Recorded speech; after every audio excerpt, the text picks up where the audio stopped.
Halo teman-teman, jadi hari ini saya berada di salah satu monumen spesial di Surabaya, Monumen Tugu Pahlawan. Siapa sih arek Surabaya sih nggak tahu mrene? Kat cilik sampai gede, somor Eropa pasti tahu mrene. Pertama kali datang, kalian akan disuguhkan dengan patung Soekarno dan Hatta, Presiden dan Wakil Presiden Republik Indonesia yang pertama, tokoh proklamasi bangsa Indonesia. Jadi ini pemandangannya.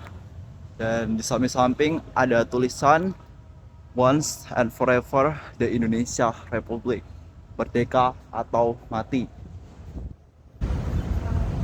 Dan ini pemandangan dari Monumen Tugu Pahlawan. Jadi di sana nanti ada museum. Jadi nanti kita akan cari tahu museumnya seperti apa di dalamnya. Di sini tempatnya sangat bersih dan sangat cerah. Jadi mungkin kalau kalian mau lihat-lihat ataupun belajar tentang sejarah dari gedung ini sendiri, kalian harus masuk museumnya. Nanti kita akan masuk ke museumnya. Di sini ada tulisan museum dan ada tulisan mobil Bung Tomo, koleksi patung, koleksi senjata, dan ada toilet. Oke, mungkin pertama-tama kita akan ke koleksi patung di pinggir dari halaman Tugu Pahlawan. Jadi kalau kalian kesini cocok untuk kalian datang ataupun menikmati suasana, tapi kalian juga harus tetap menjaga yang namanya kebersihan. Di sini bertulis Gubernur Surjo. Jadi Bapak Gubernur Surjo. Gubernur Surjo adalah gubernur pertama Jawa Timur pada tahun 1945. Beliau ikut menolak kedatangan sekutu dan menolak ultimatum sekutu pada tanggal 9 November tahun 1945 jam 21.00 melalui pidatonya, yang pada intinya menyerukan agar rakyat Surabaya bertahan sampai titik darah penghabisan. Nah, oke, kita akan lanjut ke patung selanjutnya. Patung selanjutnya yaitu Dul Arnowo. Pak Dul Arnowo adalah Ketua KNI, Komite Nasional Indonesia, untuk Surabaya yang kemudian pada tahun 1950 beliau menjabat sebagai wali kota Surabaya. Dan di sana ada patung terakhir, ayo kita lihat. Jadi di sini juga di pinggir-pinggirnya terdapat tulisan-tulisan mengenai terdapat gambar-gambar mengenai sejarah dan perjuangan rakyat Indonesia, terutama arek-arek Surabaya dalam memperjuangkan kemerdekaan Indonesia dan Surabaya. Nah, di sini dia adalah Bung Tomo. Bung Tomo dengan nama asli Sutomo. Beliau merupakan penerus BPRI, Barisan Pemberontakan Rakyat Indonesia, yang kemudian mendirikan sebuah radio pemberontakan di Jalan Mawar, Surabaya. Beliau adalah tokoh menonjol dalam pertempuran Surabaya melalui pidatonya yang berkobar-kobar memberikan semangat kepada arek-arek Surabaya. Dan di dekatnya patung terdapat sebuah mobil antik milik seorang tokoh. Jadi tepat di sebelah patung Bung Tomo terdapat mobil Bung Tomo. Mereknya adalah Opel Kapitan, tahun pembuatan 1956. Nomor mesin K255L55, buatan Jerman. Jadi Bung Tomo memberikan mobilnya sebagai monumen sejarah agar arek-arek Surabaya ngerti mobil yang digunakan untuk merdeka. Oke, setelah ini kita langsung aja masuk ke wilayah Museum 10 November.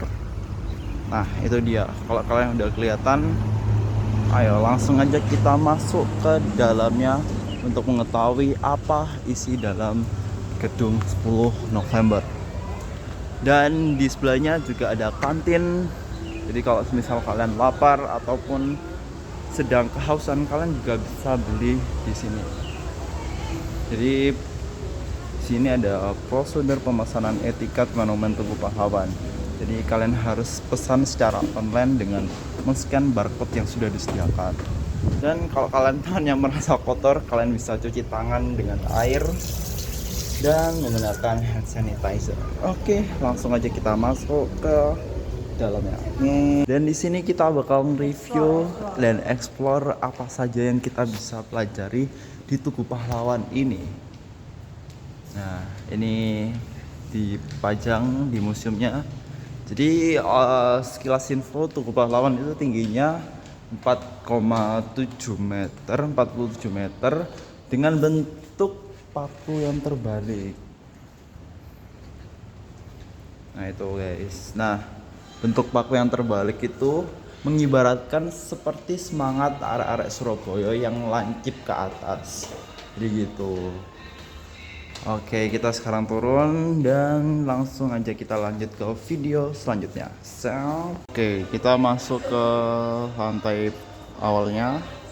Kita pertama kali ditunjukkan oleh foto pembuatan pertama kali Tugu Pahlawan dan diletakkan satu batu pertama mengibaratkan akan dibangunnya Tugu Pahlawan. Pembangunan Monumen Tugu Pahlawan pada tanggal 10 November 1951. Dan gambar kedua adalah Kembang Jepun Surabaya tahun 1900. Ini jalan yang habis jembatan merah itu kan, Kembang Jepun itu. Aku pernah baca sekilas. Dan ini pasar tahunan. Jadi di sini perlahan-lahan kita ditunjukkan suasana-suasana pada masa kemerdekaan dan masa sebelum kemerdekaannya. Tahun 1930, toko-toko di Kampung Tionghoa, Slampretan, Surabaya. Oke, kita akan masuk ke museumnya teman-teman.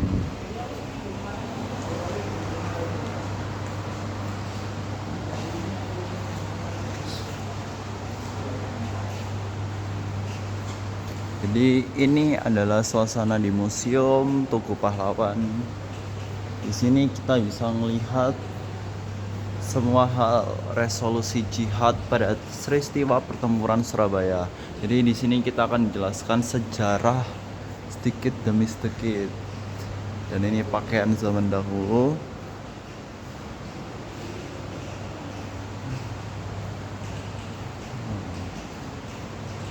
Dan di atas ini ada tulisan berbagai macam tulisan seperti tidak penting apapun agama atau sukumu. Kalau kamu bisa melakukan sesuatu yang baik untuk semua orang, orang tidak pernah tanya apa agamamu. Anjay.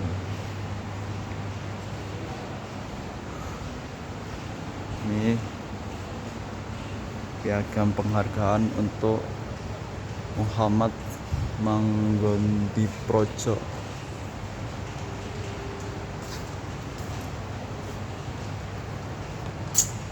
Sekarang kita akan naik ke lantai 2 dari Museum 10 November. Dan ini dia pemandangan dari lantai 2. Oke, mungkin kita akan melihat apa aja yang di lantai atas ini. Pertama kita akan ditunjukkan oleh pemandangan sepeda kuno pada tahun 1916. Sangat kuno. Jadi kalau kalian pernah lihat film-film, mungkin kalian pernah melihat identik dengan sepeda ini. Dan ini adalah peralatan medis yang digunakan pada saat perperangan. Itu dia ada sejarahnya. Pada tahun 10 November 1945. Dan ini jarum-jarum suntik yang digunakan untuk pengobatan pada masa perperangan. Dan selanjutnya kita bisa melihat mata uang yang digunakan pada tahun 1900 sampai 1945. Jadi pada masa penjajahan Jepang terjadi perombakan dalam segala aspek Indonesia. Salah satunya dengan mengubah perangko Belanda menjadi perangko Jepang. Tetapi perubahan tidak secara langsung dilakukan. Ada beberapa tahap yang dilakukan karena kan masih banyaknya persediaan perangko Belanda. Ya, perangko.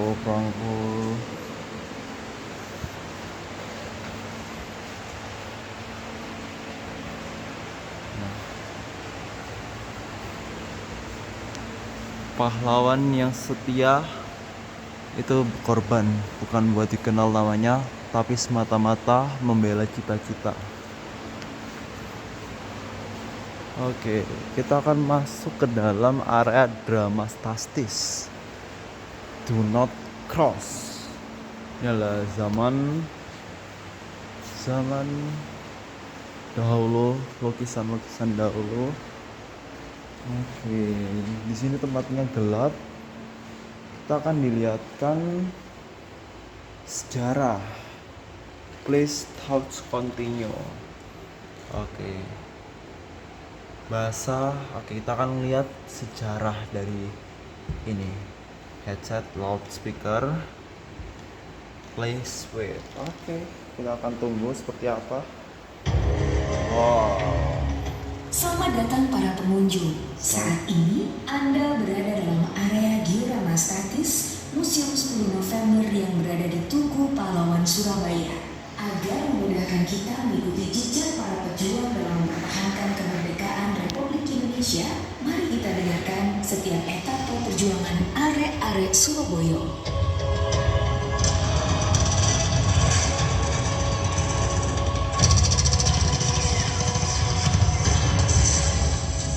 Proklamasi Kemerdekaan Republik Indonesia telah dibacakan. Semua rakyat bergembira. Bendera kebangsaan Indonesia berkibar di pelosok negeri dan berita tentang kemenangan tak henti-hentinya diperdengarkan. Tetapi sayang, Jepang belum sepenuhnya meninggalkan Indonesia.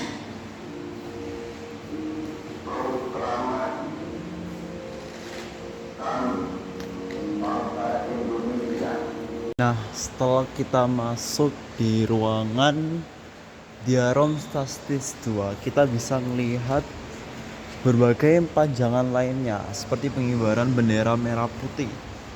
Menurut cerita, bendera merah putih ini pernah dikibarkan oleh Budar Mortir di kediamannya, yakni Jalan Jagalan Gang 1 nomor 1 Surabaya.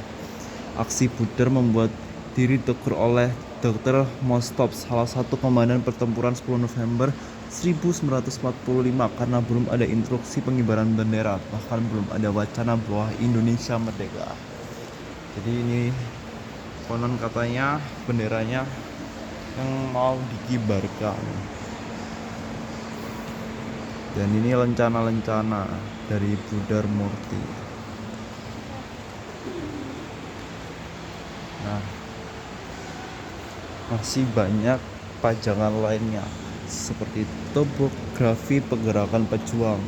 Dalam prosesnya pergerakan berjuang, para pejuang membutuhkan peta untuk petunjuk arah jalan. Peta ini merupakan peninggalan Hindia Belanda yang pernah digunakan oleh para pemuda pejuang arek-arek Surabaya pada masa pertempuran 10 November 1945. Dan ini sejarah-sejarah. Kalau kalian kesini, kalian bisa tahu dari sejarah gedung ini, sejarah pada tahun 10 November tahun 1945. Dan selain itu kalian juga bisa melihat berbagai macam senapan mesin dari Belanda, dari rampasan Inggris, dan masih banyak lagi. Dan ini pemandangan Surabaya pada tahun 1930, pada masa sebelum Indonesia merdeka, masih dipegang oleh Belanda, Jepang belum datang. Dan ini gedung Balai Kota Surabaya pada tahun 1940-an. So kalau kalian datang ke sini, kalian harus baca semua sejarah yang ada di Surabaya ini satu persatu. Ini adalah kawasan Jembatan Merah.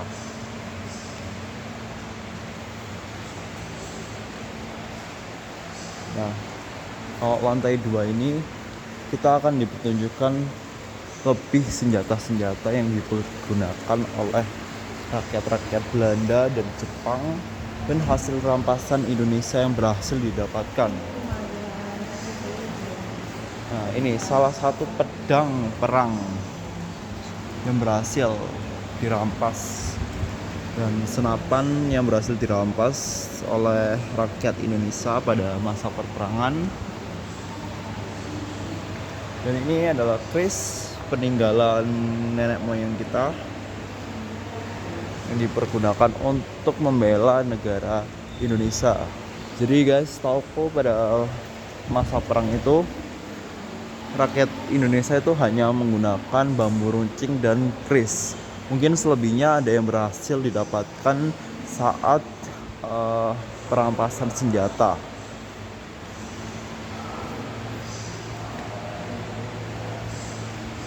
Dan ini bentuk ruangannya.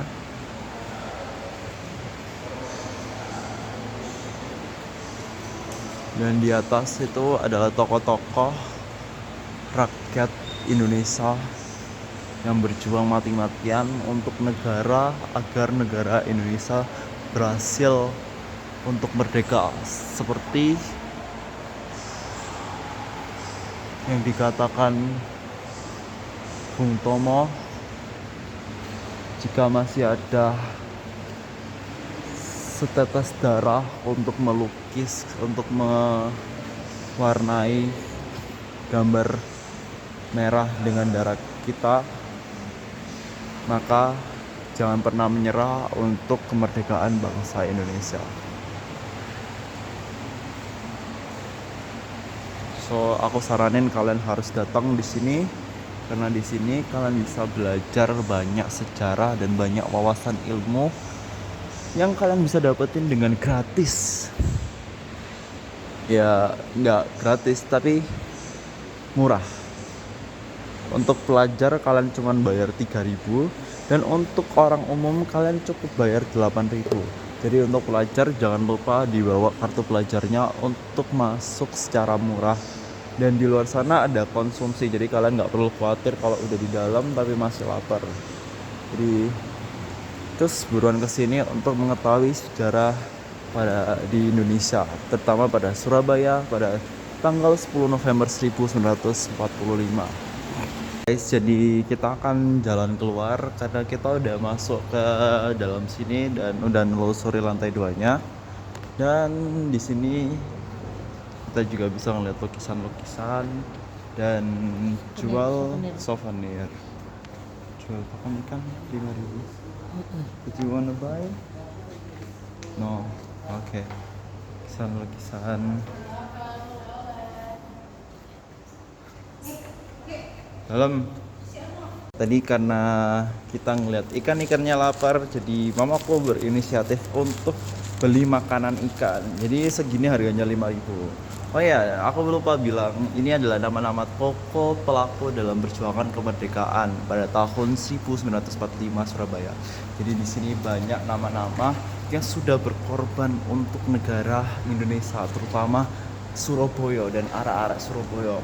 Dan di bawahnya ada tulisan gugur tak dikenal lebih dari 10.000.